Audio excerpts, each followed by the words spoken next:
yang belum hadir, mudah-mudahan bisa segera menyusul bersama-sama kita di sini. Lebih kurangnya mohon maaf. Assalamualaikum warahmatullahi wabarakatuh.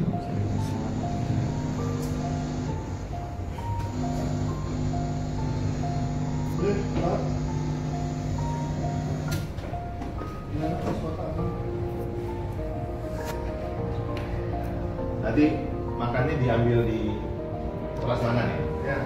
Khusus meja ini dihidangkan. Tapi yang lain nanti kita bisa bersama-sama ketemu lagi, berkumpul setelah berapa? 3 tahun ya? 1 tahun. Nah, 1 tahun. Tahun lalu enggak?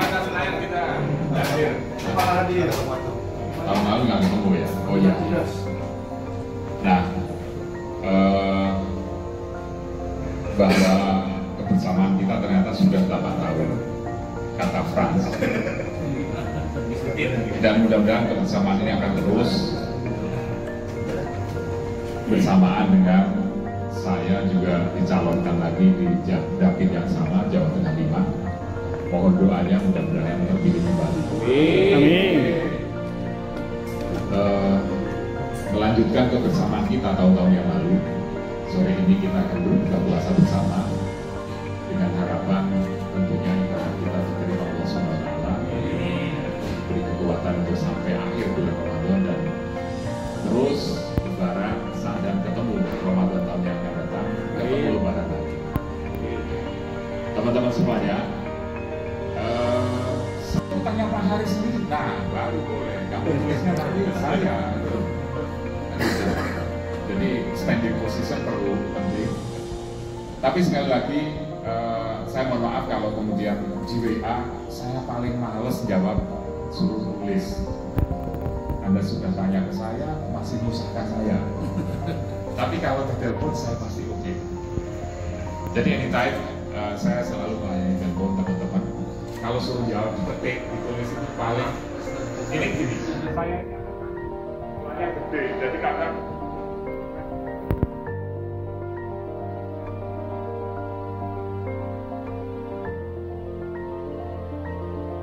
Anak PISG di Bali 200 negara peserta dan itu termasuk Israel. Kemarin udah ada dari sana menentang juga bahwasanya Israel nggak boleh ikut. Ini sebagai bapak yang sudah dari sisi hubungan internasional maupun dari sisi bapak bekas Komisi 10, apa komentar bapak tentang itu? Yang umur 32 tahun. Pas kan Pak, pertanyaannya cocok kan Pak? Ya, oke. Yang pertama, conference di Bali, saya kira ya itu pasti akan berjalan. Bahwa kemudian apakah Israel akan masuk atau tidak. Jadi sebenarnya sikap Indonesia itu konsisten dari dulu, dari zaman Pak Karno.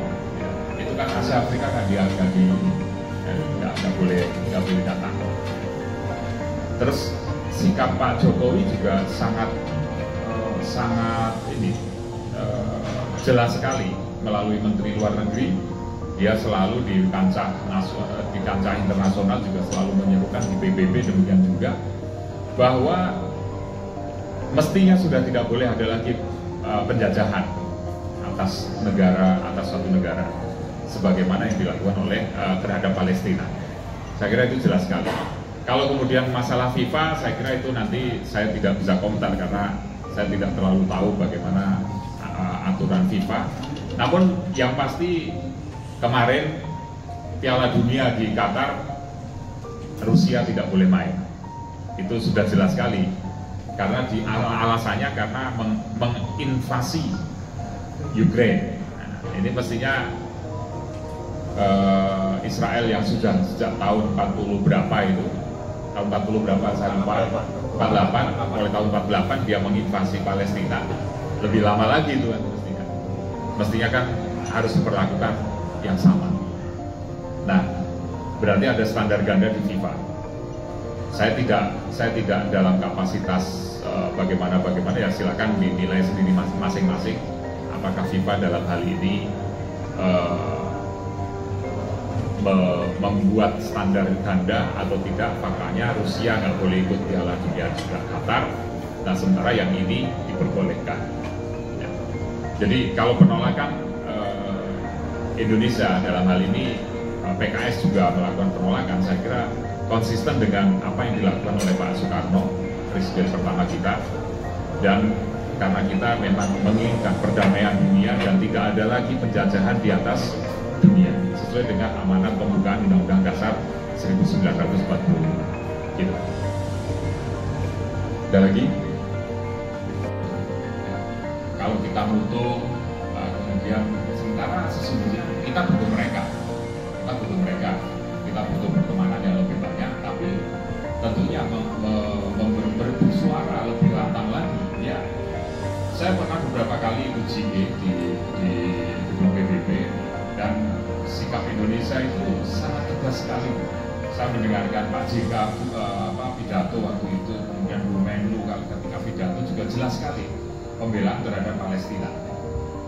Ya, saya kira menurut saya lebih ini lagi adalah bagaimana kita suarakan lebih keras lagi, lebih nyaring lagi dan lebih sering lagi, bukan mengevaluasi keanggotaan kita di PBB. Ya, ingin sekali pemilu berjalan, buktinya ya kita sudah siap mempersiapkan segala sesuatunya sampai pencalekan, ya sampai karena melihat situasi seperti ini, kemudian ada juga gesekan-gesekan antar caleg. Gesekan itu maksudnya di satu dapil kadang banyak sekali peminatnya, karena melihat misalnya kemarin sudah hampir dapat 2 kursi, ternyata kurangnya cuma 150 suara. Wah, ini kan biasa berebut di situ. Ya, jadi gesekan karena rebutan ingin masuk di situ. Kalau isu perpanjangan masa jabatan presiden itu DPR juga otomatis nanti itu akan ada kesana ya kira-kira. Kebetulan kami nggak pernah diajak. Saya nggak pernah diajak bicara yang begitu.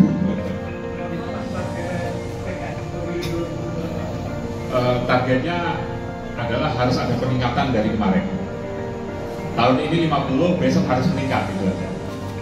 Saya tidak mau menyampaikan harus berapa, yang jelas harus meningkat. Meningkat. Dikit, basis PKS, Depok ini gimana tanggapannya? Ya terbuka aja. Kita ya harus siap bersaing. Harus siap bersaing. Kalau yang kedengaran kan mau ke Depok ya. Iya. Kalau kami di Solo kedengaran mau ke Solo. Beda kecepatannya. Jadi kalau kita di Solo taunya nanti Mas Gibran kayaknya mau maju Jawa Tengah, terus Mas Kaisang gantiin Solo, itu yang saya dengar sebagai orang Solo ya. Tapi ya nggak tahu. Mungkin juga kemarin saya baca juga katanya mau maju wali kota Depok. Ya boleh aja sih. Di Depok, Solo namanya jalanan Kecamatan Depok juga ada di Solo kan Pak? Oh gitu. Kecamatan Desa Depok di Solo ada. Gibran jadi kades. Depok Solo jadi desa. Jadi saya kira terbuka, boleh-boleh aja setiap warga negara kan berhak ya. Ya cuman kalau kami di Solo, warga Solo malah mendengarnya kalau nanti akan jadi wali kota Solo karena Mas Gibran akan maju gubernur, nggak tahu gubernur mana. Kayaknya sih Jawa Tengah kan. Ya. Yang kami dengar begitu, tapi apakah kebenarannya nanti kita lihat. Ya. Kami sebagai orang Solo itu terus terang menikmati kota Solo ini sekarang maju banget. Ini jujur ya harus disampaikan ya. Bukan karena seorang PKS terus ngomong ini enggak. Karena apa? Ini anak presiden ya. Iya. Semua menteri. Banyak menteri, banyak acara di Solo dan itu jadi asik banget di Solo. Sekarang maju sekali. Jadi kami terima kasih. Terima kasih. Mungkin kalau presidennya bukan Pak Jokowi, wali kotanya bukan Pak Mas Gibran itu ya tidak secepat ini saya kira. Ya ini namanya presiden pastilah banyak kemudahan dalam memajukan Solo. Buat kami yang kami lihat kemajuan kota Solonya, bukan naiknya PBB kemarin ya 4 kali, sudah direvisi. Jadi mungkin kaget juga Mas Gibran.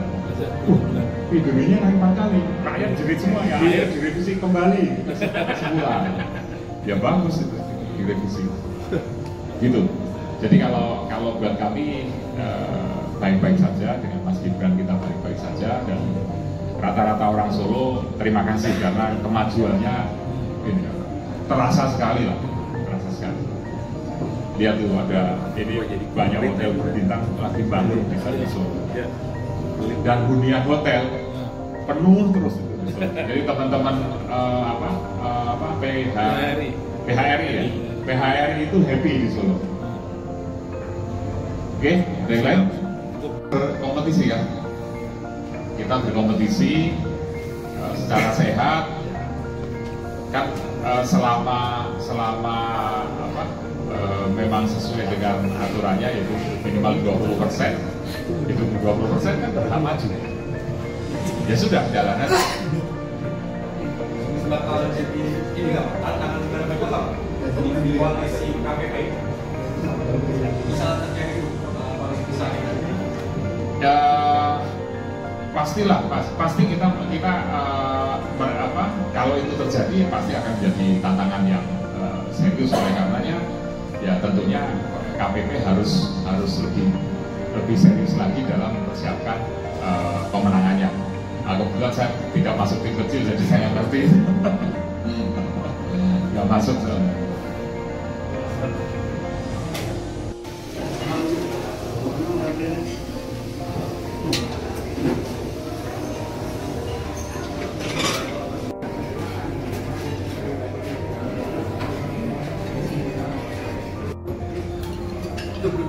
Biaran apa ya? Enggak, masih sama ya dulu. Lama. 20 tahun lebih ya? Lama bongkar. Saya beli tanah aja ya.